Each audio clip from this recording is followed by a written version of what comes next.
सावधान।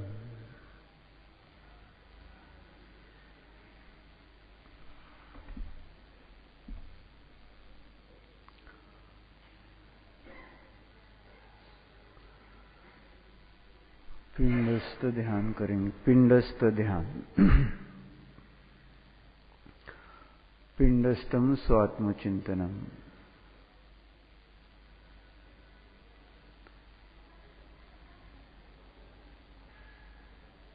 निश्चय से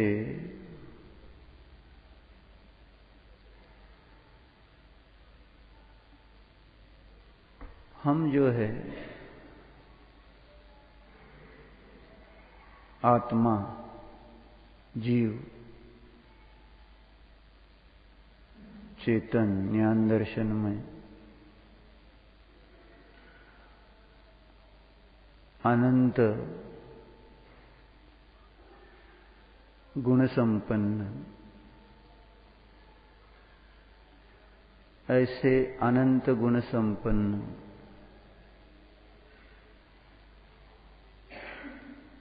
निज आत्मा का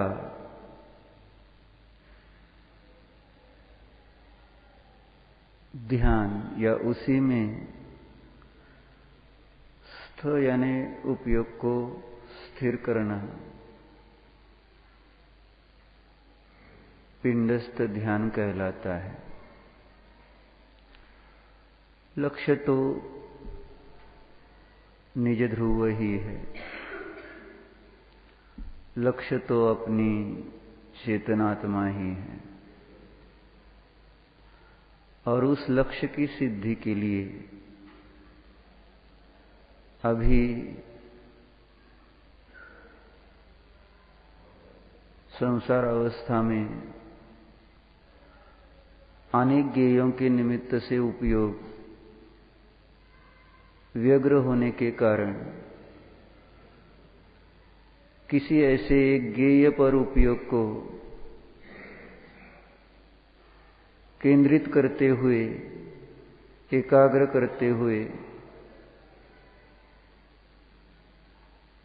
अपनी आत्मा का लक्ष्य साधना ही जिसमें प्रयोजन होता है, ऐसा एक व्यवहारनीय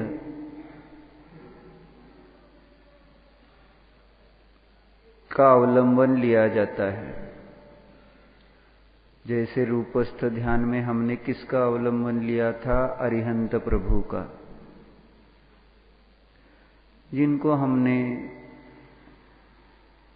आंखों से देखा था, जिनके बारे में हमने शास्त्र में पढ़ा था।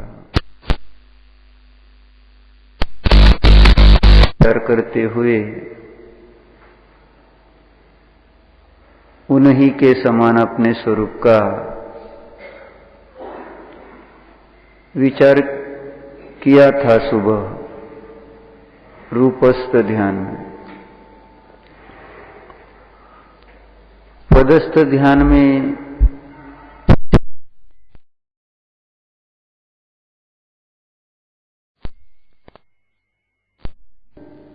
कल शाम को, आज सुबह आपने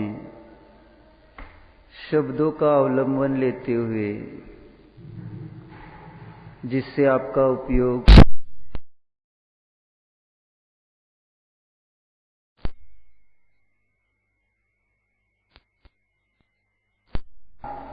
वो चलेगा उधर।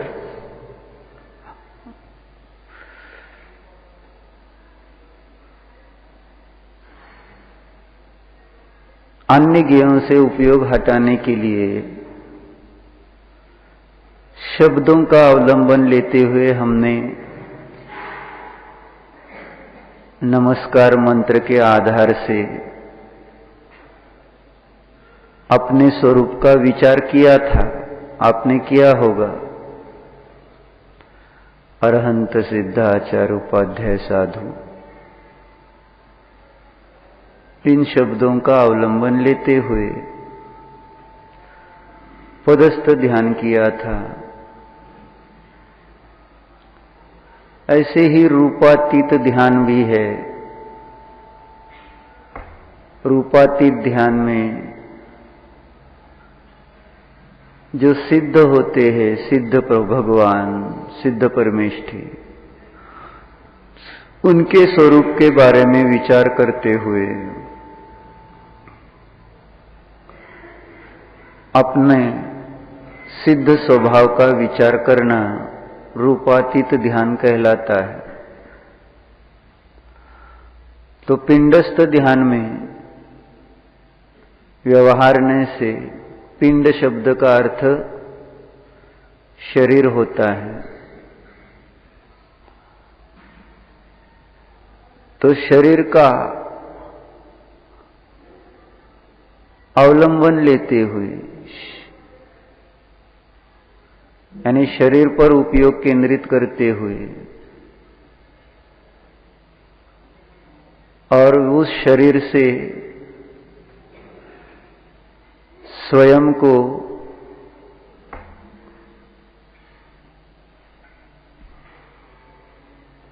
भिन्न देखते हुए, जानते हुए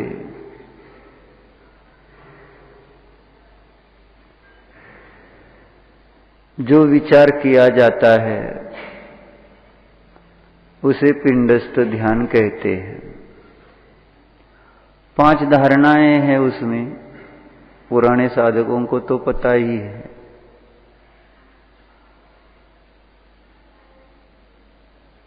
पृथ्वी धारणा, अग्नि धारणा, वायु धारणा, जल धारणा और तत्व रूपवती धारणा, ऐसी 5 धारणाएं हैं।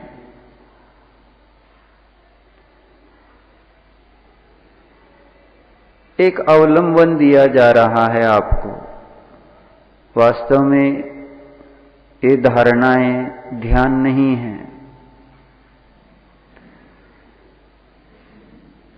वो तो एक विकल्प से निर्विकल्प की ओर जाने के लिए, व्यग्रता से एकाग्रता की ओर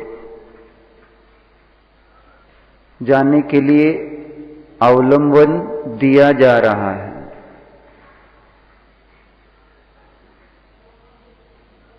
कि जिससे हमारे अंदर अनेक प्रकार के जो विचार आते हैं,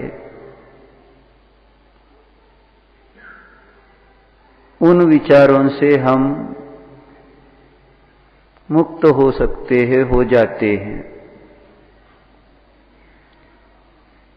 इसलिए आप बैठे ही हो, यहां आए हो साधक बनकर,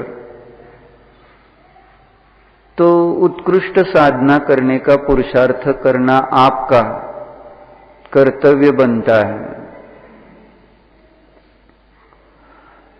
नहीं तो दोनों ओर से खाली रह जाएंगे तो नुकसान आपका होगा।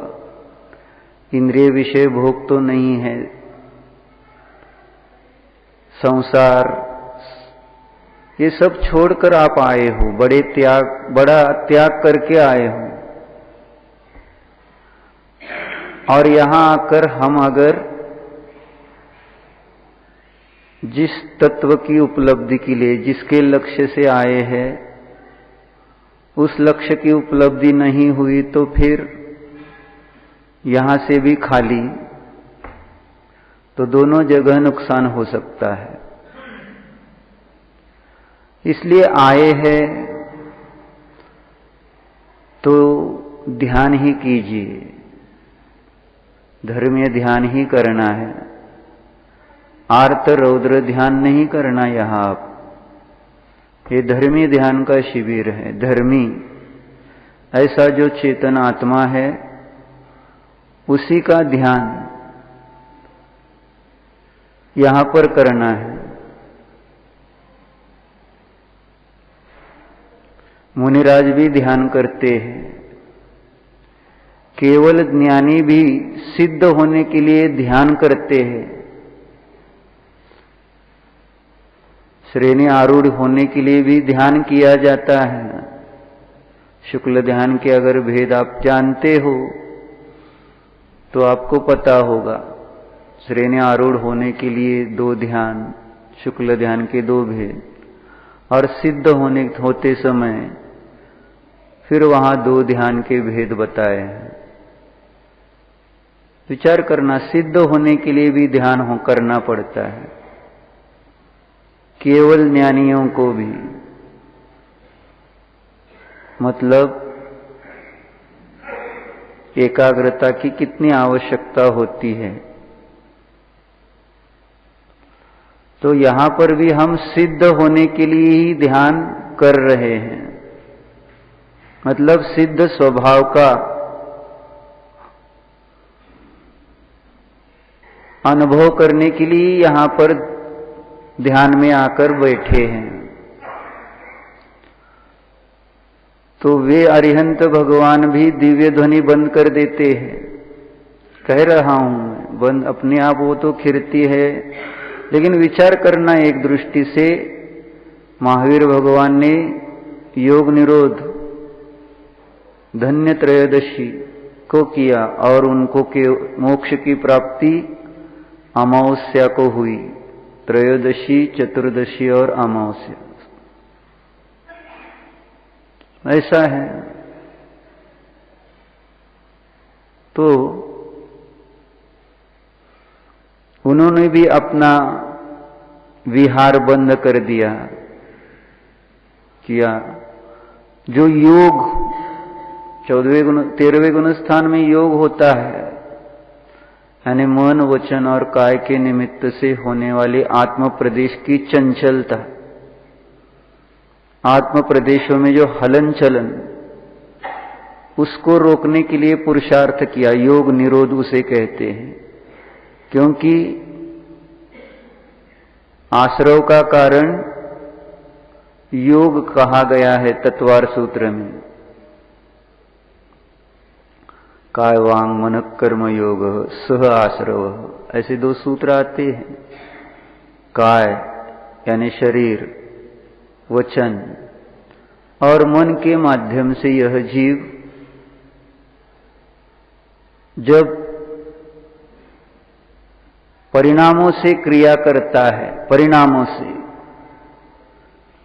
भाव का योग, भाव वचन योग, भाव मनोयोग, तब आत्म प्रदेश अस्थिर हो जाते हैं। और आत्म प्रदेशों की अस्थिरता ही कर्म आने का द्वार है। और कर्म जहां आते हैं वहां इस जीव को इस संसार में नए नए शरीर, जन्म, मरण, रोग, दुख आदि प्राप्त होते रहते हैं। तो इन सब से हमें मुक्ति पानी है और इसके लिए उपयोग को एकाग्र करना है। और इसीलिए यहां पर जो आगम में ही ध्यान के भेद बताए हैं, उसमें के ही कुछ प्रयोग यहां हम कर रहे हैं। ध्यान आप स्वयं कर रहे हैं। तो पिंडस्थ ध्यान का अनुभव बहुत सारे साधकों ने इसके पहले जो शिविर में बैठे थे, हमारा भी वह अनुभव था जब हम पहली बार 89 में ध्यान शिविर में बैठे थे। वीर सागर जी महाराज जी ने जो दूसरा ध्यान शिविर लिया था, 150 लोग बैठे थे उस समय भी। तब हम भी बैठे थे, तो हमें भी जिस ध्यान के द्वारा लाभ हुआ वह था यह पिंडस्थ ध्यान, जिसमें बहुत सारी बातें हम अनुभव कर सकते हैं, क्योंकि वे हमारे रोज के जीवन का विषय होते हैं।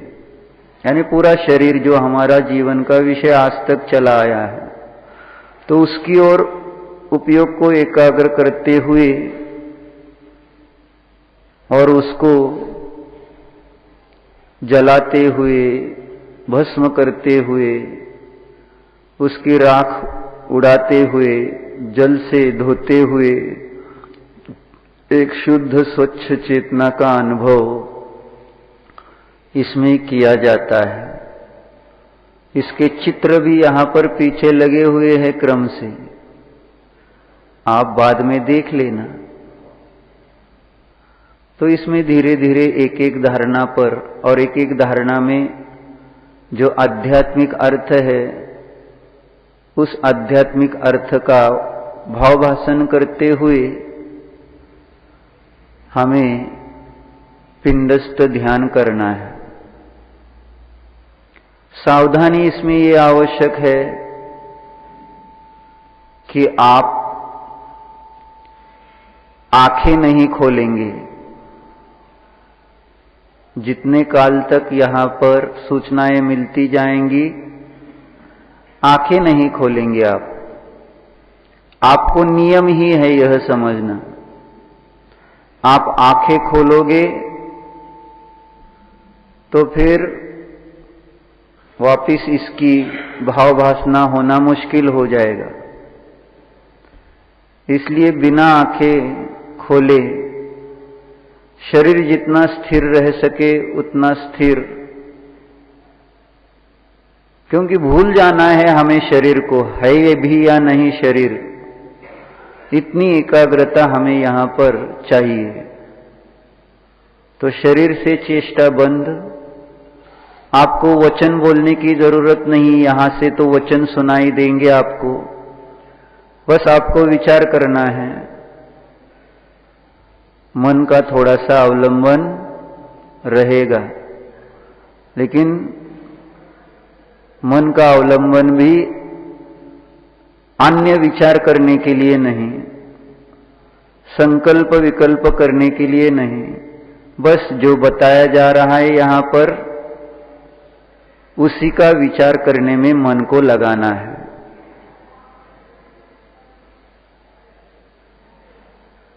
तो चलिए अपना अपना आसन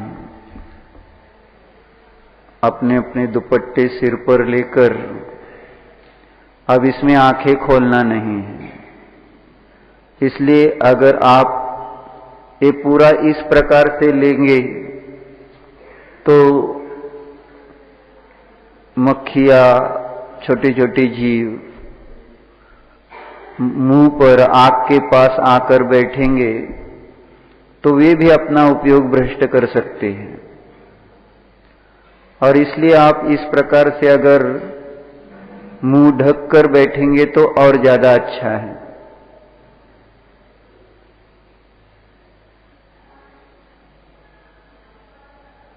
सावधान। अपना अपना आसन, पद्मासन, अर्ध पद्मासन, सुखासन, खड्गासन, जो चाहिए वो आसन। कुछ देर के लिए स्थिर, एकदम काया की चेष्टा नहीं, किसी भी प्रकार से वज्रपात भी हो जाए तो भी हिलना नहीं है। जो कुछ हो, शरीर की दर्द हो या कुछ भी हो, हिलना नहीं है। थोड़ा अभ्यास हो जाएगा, शुरुआत में दर्द होगा अभ्यास के अभाव के कारण, लेकिन धीरे धीरे उसकी भी आदत हो जाएगी। तो बाएं हाथ पर दाहिना हाथ, कमर सीधी, पीठ सीधी, गर्दन सीधी, सोना नहीं। अभी विश्रांति लेकर आए हो, अब जानना है। आंखें बंद,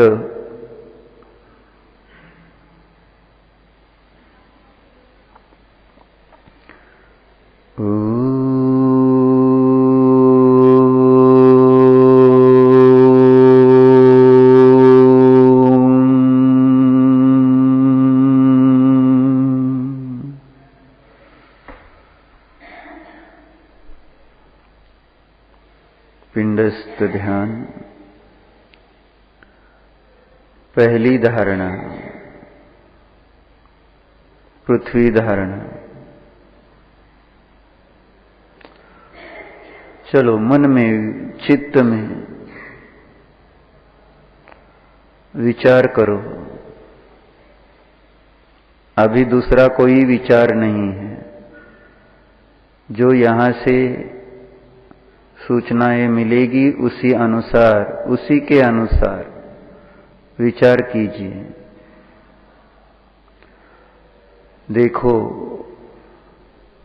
विश्व में सर्वत्र जल फैला हुआ है, या विश्वामध्ये सगळीकडे पाणी पाणी पाणीच आहे असा विचार करावा।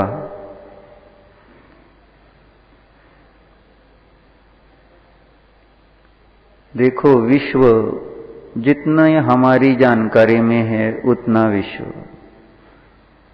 मध्यलोक,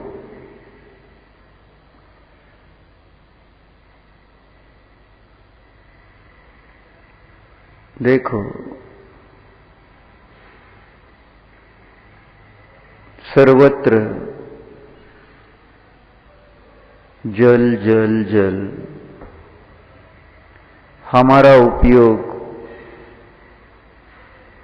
जहां तक देख सकता है, जान सकता है, वहां तक एक जल राशि ही दिखनी चाहिए। जैसे समुद्र के किनारे बैठकर समुद्र देखते हैं, या समुद्र के मध्य भाग में बैठकर समुद्र देखते हैं, तो जहां देखते हैं, जहां तक दिखाई देता है, वहां तक जल ही जल दिखता है। मानो हम ऐसे ही एक बड़े विशाल समुद्र के मध्य में है। अपना मन उस समुद्र के मध्य में, उसको मन के माध्यम से देखो, जानो। जल है, पूरब की ओर देखो, जल ही जल है। दक्षिण में जल ही जल है। पश्चिम में भी जल ही जल है। उत्तर दिशा में भी जल ही जल है। देखो जरा,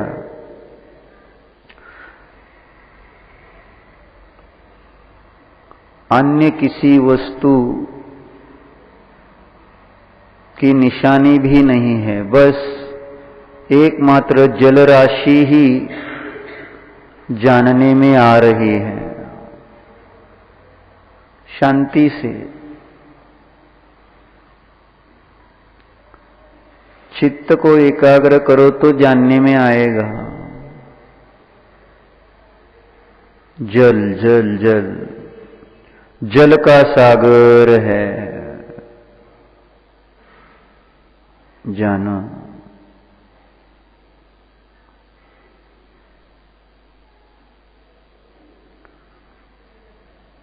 विशाल ऐसा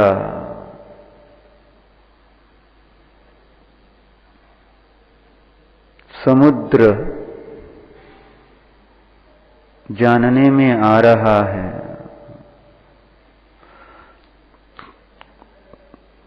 पानी ही पानी है,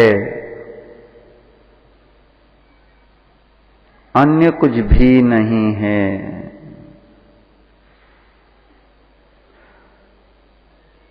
दूसरा कुछ विचार करने के लिए नीय गेय है ही नहीं, बस जल। अपने मन में बस जल ही जल जानने में आ रहा है। आ रहा है क्या? नहीं तो कोशिश करो ना। हमने अनेक जगह, अनेक बार देखा है, जल को देखा है, समुंदर देखा है, उसी को अब मन में लेकर जानो ना। जल का सागर,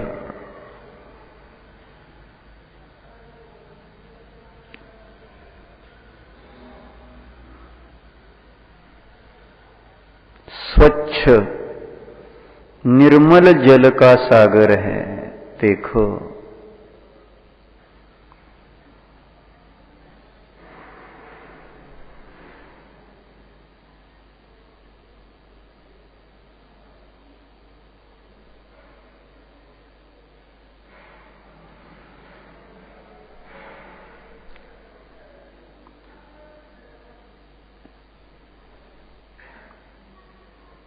सर्वत्र स्वच्छ निर्मल जल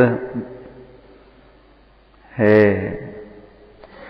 जान रहा हूं मैं, जल ही को जान रहा हूं, जल ही जल जानने में आ रहा है। पानी पानी पानी पानी पानी।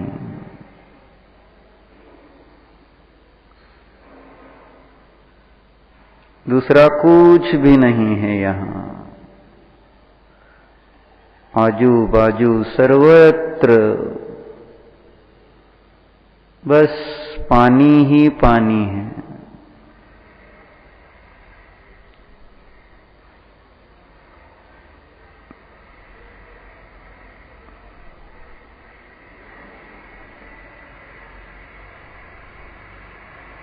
पानी को ही मुख्य करके उसको जानो।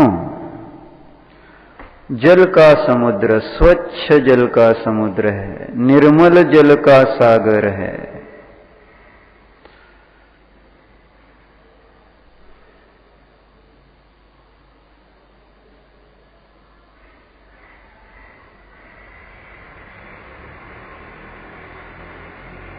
सागर को रत्नाकर भी कहते हैं,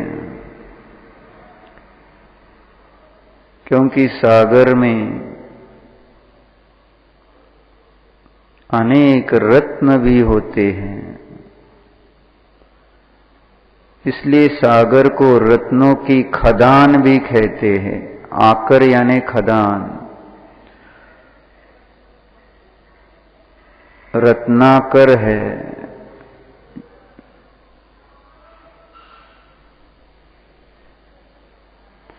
जान रहा हूं,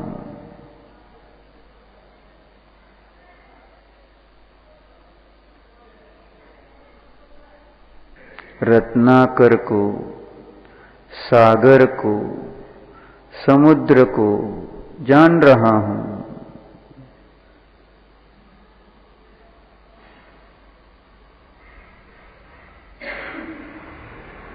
अब मेरे आजू बाजू में और कुछ नहीं है।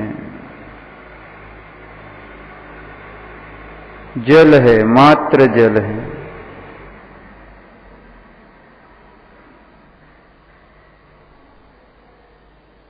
देखो, उस स्वच्छ जल के समुद्र में बीचों बीच मध्य में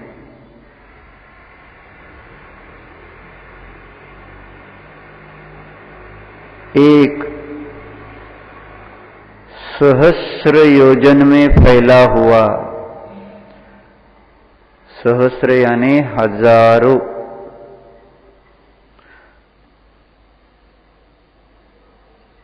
योजन में फैला हुआ एक सुवर्णमय कमल है। देखना जरा ध्यान से, ये मूर्तिक विषय है,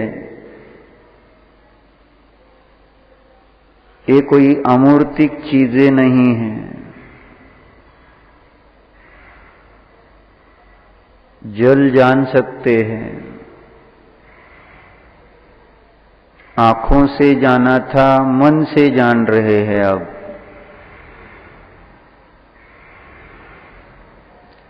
सरोवर में हमने अनेक प्रकार के कमल देखे हैं, ऐसे ही यहां इस विशाल समुद्र में बीचों बीच एक सहस्र योजन वाला सुवर्णमय कमल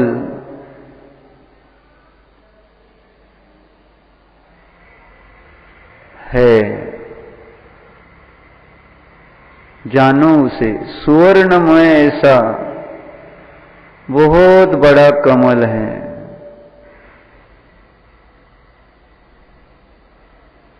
सोनेरी रंग का, जैसे सोने का रंग होता है उसी रंग का वह कमल है, चमचमाता हुआ, चित्त को आकर्षित करने वाला। सुवर्ण में राजगुण होता है ऐसा कहते हैं। राजगुण चित्त को आकर्षित करता है, इसीलिए सुवर्ण का आकर्षण लोक में दिखाई देता है। देखो तो ये सुवर्ण कमल हमारे चित्त को प्रफुल्लित कर रहा है। विकसित कमल है, प्रफुल्लित कमल है, सुवर्णमय कमल है। ओहो, देखो तो समुद्र, समुद्र में सर्वत्र जल जल जल, पानी पानी पानी।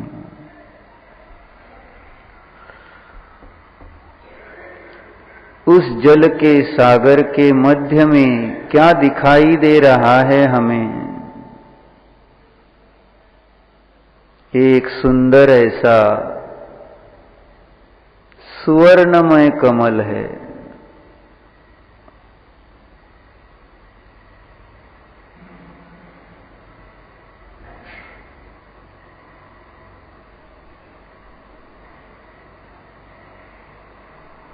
दिख रहा है, देखने की कोशिश करो ना। सागर, समुद्र, समुद्र के बीच में एक सुंदर सा कमल है, सुवर्णमय कमल है। मन का उत्साह बढ़ाने वाला ऐसा प्रफुल्लित कमल है। ओहो,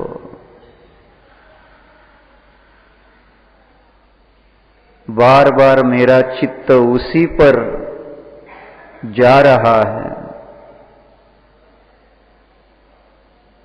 एक कमल ही, सुवर्णमय कमल ही मेरे चित्त में, मेरे चित्त को आकर्षित करता हुआ, प्रफुल्लित करता हुआ,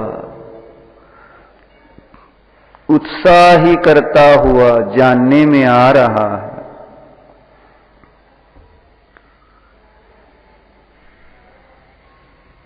यह कमल समुद्र में है, लेकिन समुद्र से भिन्न है। देखो, समुद्र के ऊपर उठा हुआ है।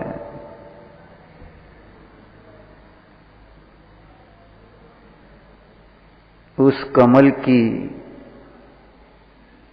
पंखुड़ियां सुवर्णमय है।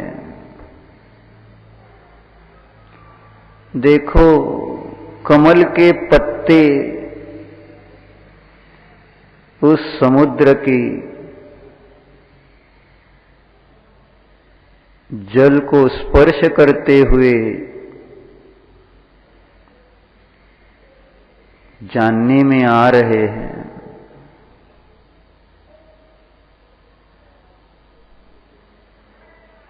सुवर्णमय कमल है।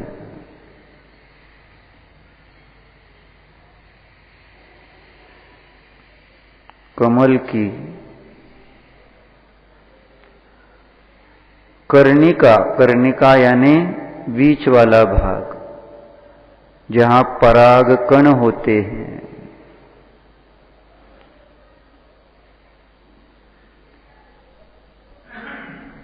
उस सुवर्णमय कमल की कर्णिका में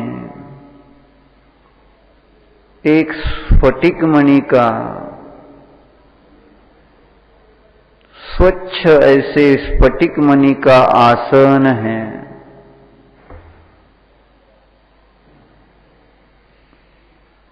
देखो, उस आसन को देखो तो जरा, स्फटिकमय मणि का आसन है, स्वच्छ है, स्वच्छ, वेदाग है। स्फटिक देखा है ना आपने, कांच के समान ही,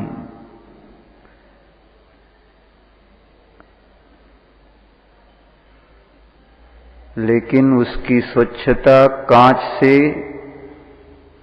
अधिक है, स्वच्छ है।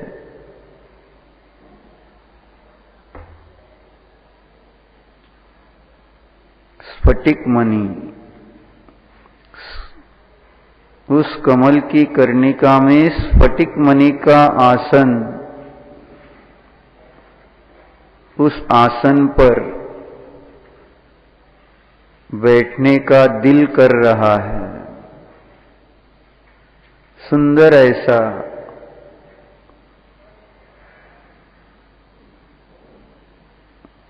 यह आसन है।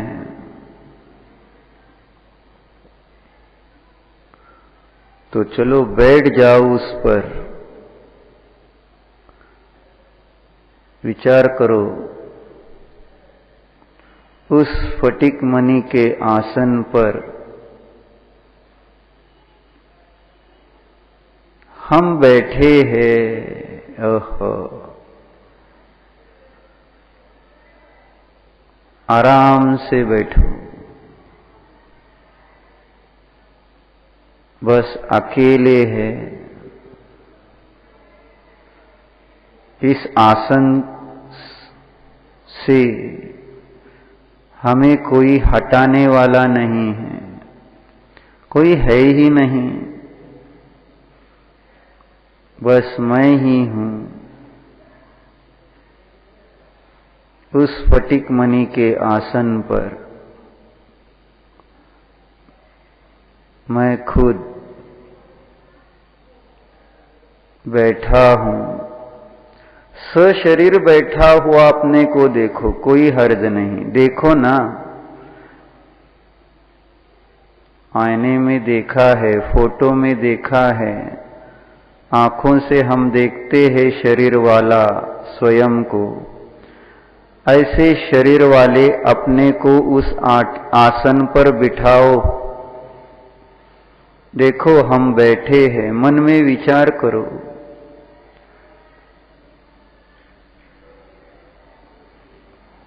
समुद्र में कमल, कमल की कर्णिका में स्फटिक मणि का आसन, उस आसन पर हम विराजमान हैं, स्वामी हैं हम ही इसके स्वामी हैं। कुछ जानने में आ रहा है? छोड़ो, बाकी के विचार छोड़ो, इसको ही कैसे जाना जा सकता है, इसमें ही उपयोग लगाओ ना।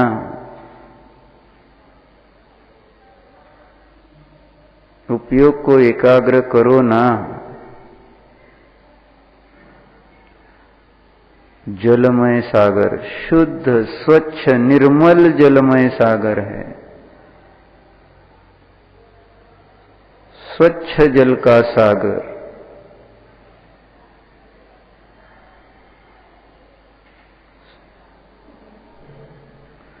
जहां देखो पानी, स्वच्छ पानी है।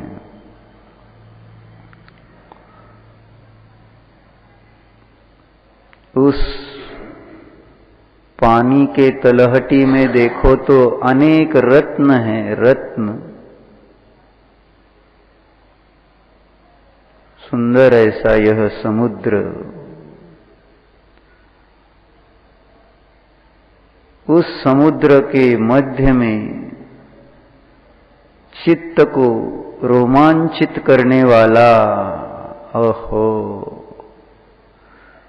सुंदर ऐसा सुवर्णमय कमल।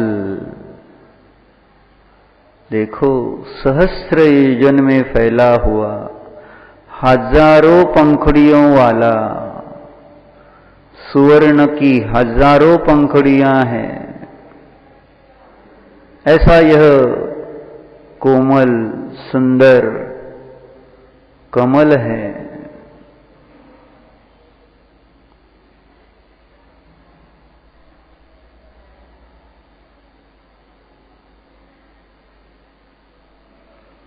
कमल की कर्णिका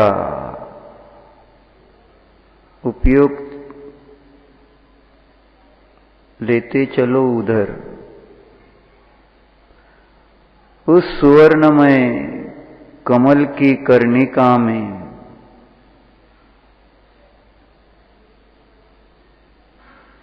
स्फटिक मणि का आसन है, जान रहा हूं मैं। दूसरा कोई विचार नहीं है, दूसरा कोई विचार करने की आवश्यकता नहीं, उससे कोई लाभ भी नहीं है। अब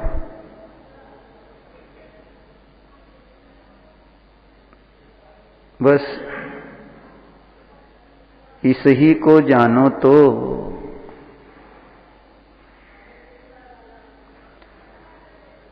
सुवर्णमय कमल की कर्णिका में स्फटिक मणि का एक सुंदर आसन है। ओहो,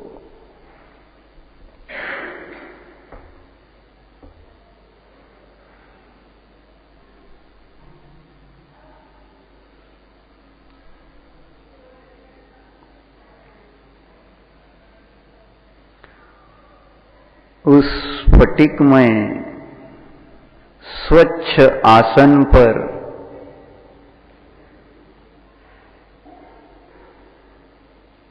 मैं बैठा हूं। ऐसा देखो, हम बैठे हैं, ऐसा स्वयं को देखो ना।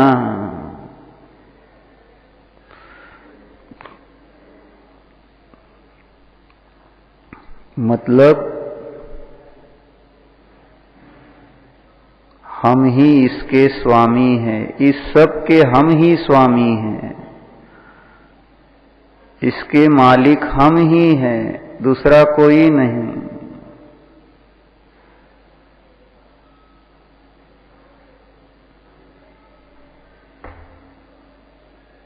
इस सब का आध्यात्मिक अर्थ भी है। देखो, एक एक चीज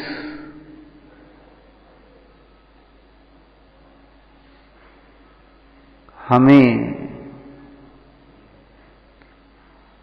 अपना स्वरूप दिखाने की कोशिश कर रही है।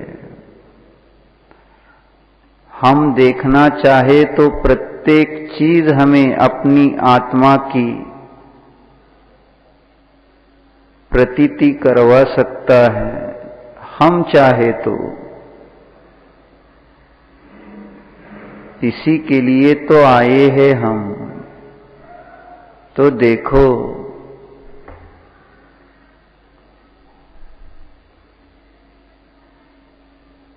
जल का सागर,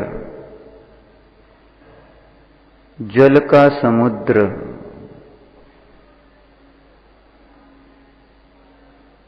रत्नाकर,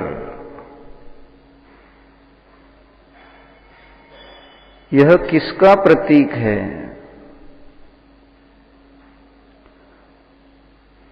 आत्मा में जो अनंत गुण होते हैं ना, प्रत्येक द्रव्य में, प्रत्येक पदार्थ में अनंत गुण होते हैं ना। जैन सिद्धांत प्रवेशिका में हमने पढ़ा है ना, द्रव्य किसे कहते हैं? गुणों के समूह को द्रव्य कहते हैं। वस्तु किसे कहते हैं? जिसमें अनंत गुण होते हैं, वह वस्तु है, द्रव्य है, पदार्थ है। तो आत्मा भी एक वस्तु है, द्रव्य है।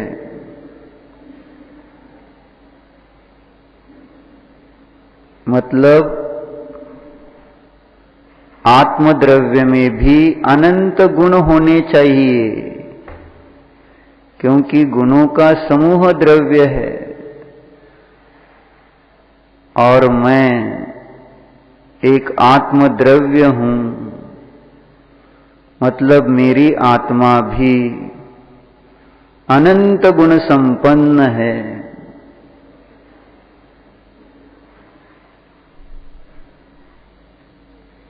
देखो,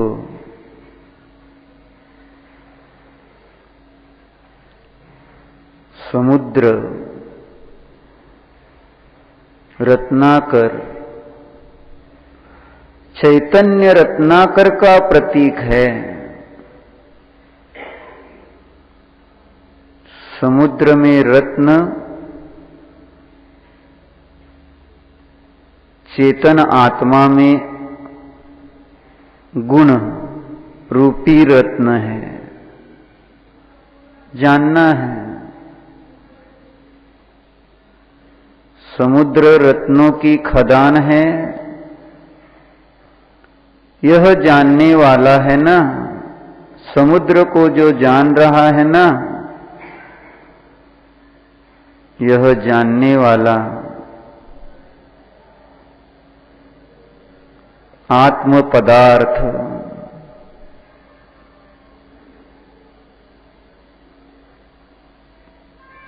अनंत गुण रूपी रत्नों से युक्त है। ओहो,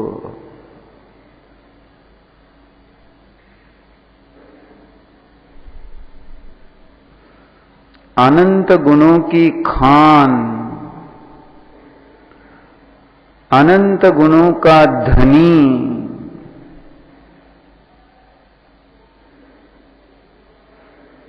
यह जानने वाला मैं हूं। विचार करो, विचार करो।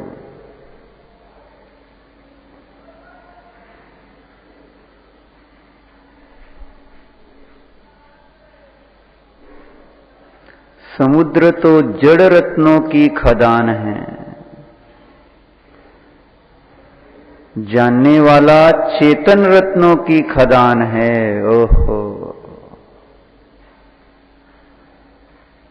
जानो जानो, चैतन्य रत्नाकर को जानो। यह जानने वाला मैं चैतन्य रत्नाकर स्वरूप हूं।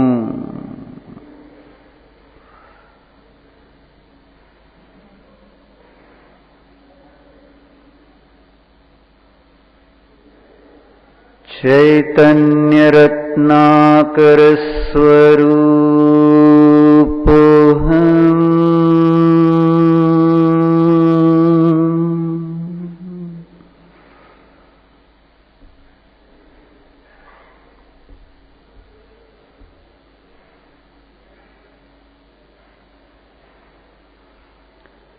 चैतन्य रत्नाकर स्वरूप हम।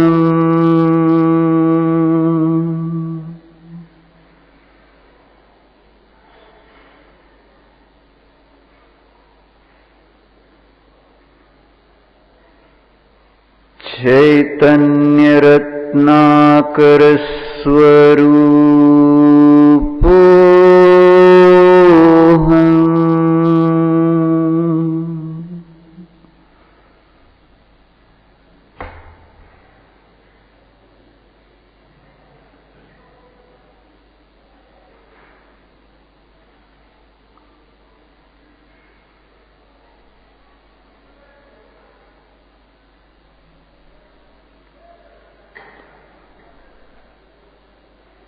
समुद्र को जो जान रहा था ना,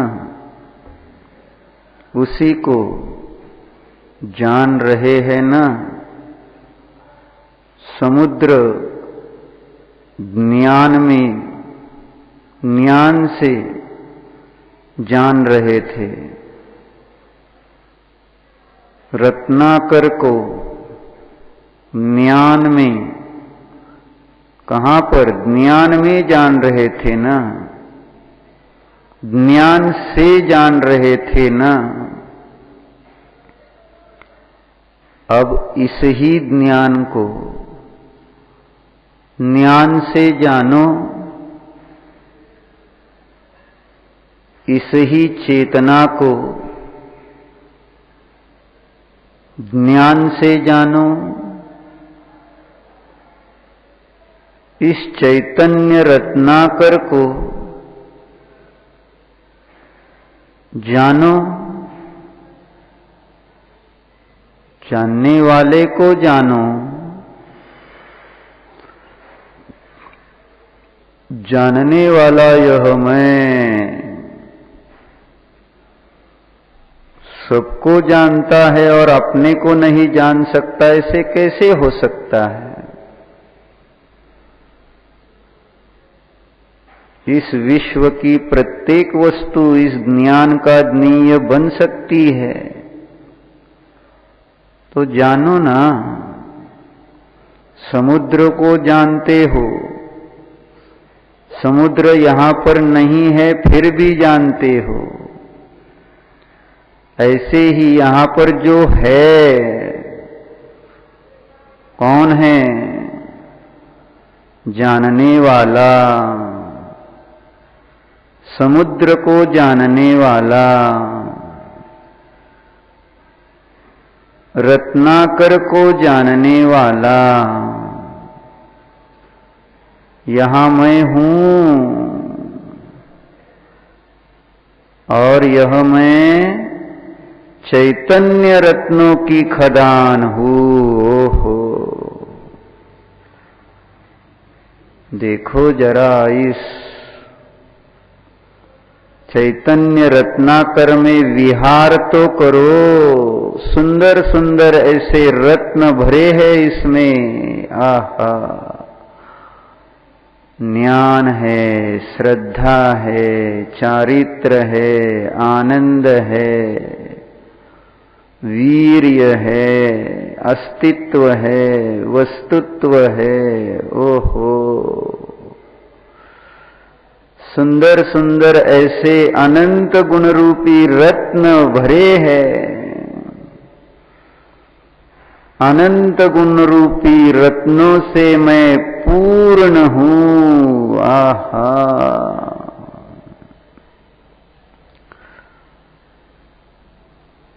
जो कुछ मुझे चाहिए था ये तो मेरे ही अंदर है। मैं ही तो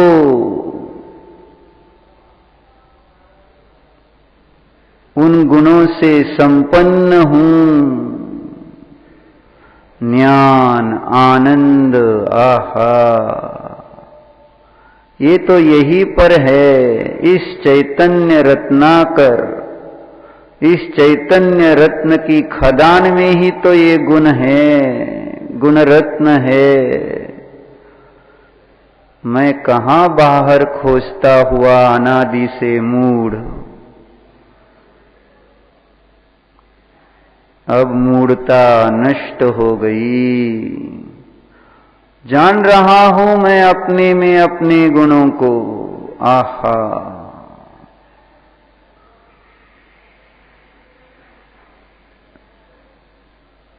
अनुभव कर रहा हूं मैं चैतन्य रत्नाकर का।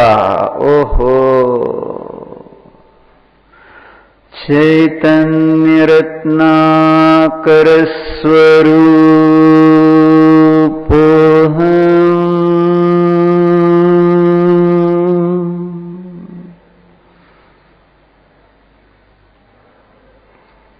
बस जानता रहूं इन्हीं को,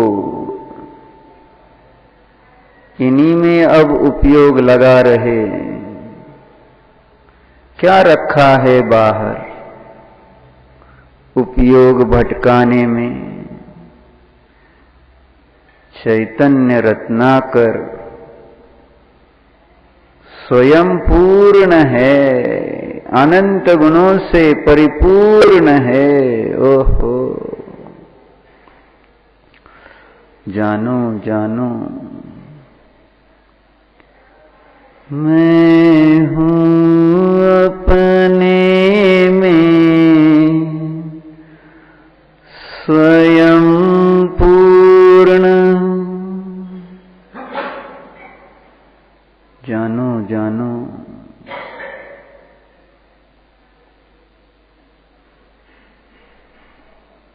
स्वयं पूर्ण हूं मैं। आहा,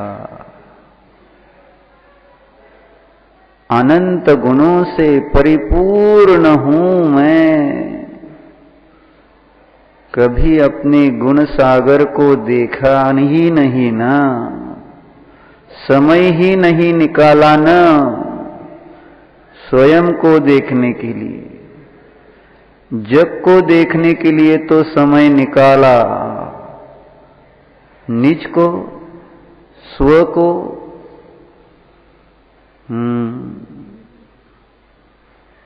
अब जान रहा हूं,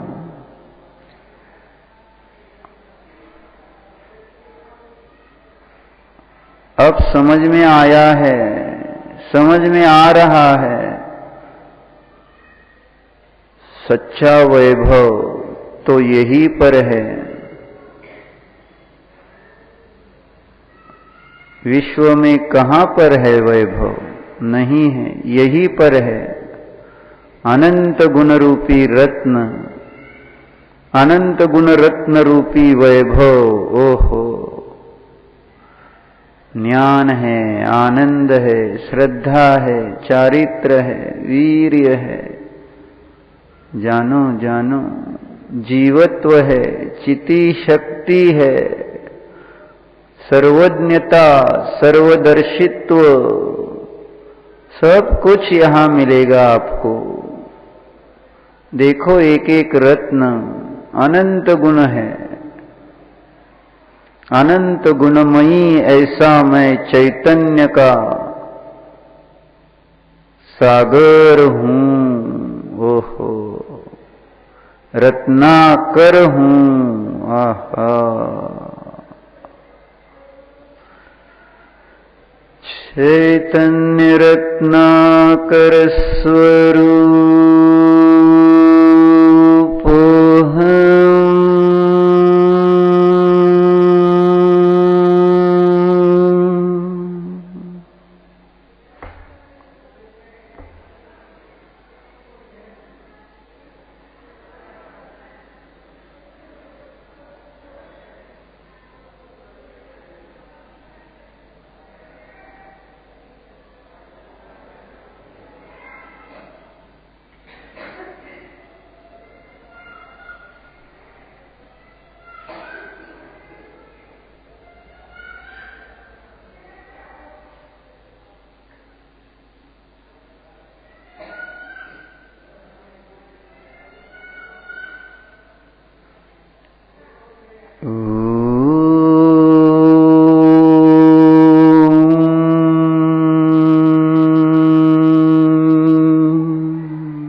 शांति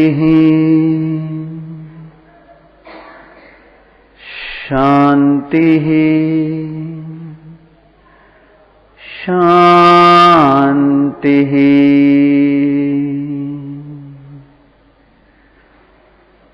ओम।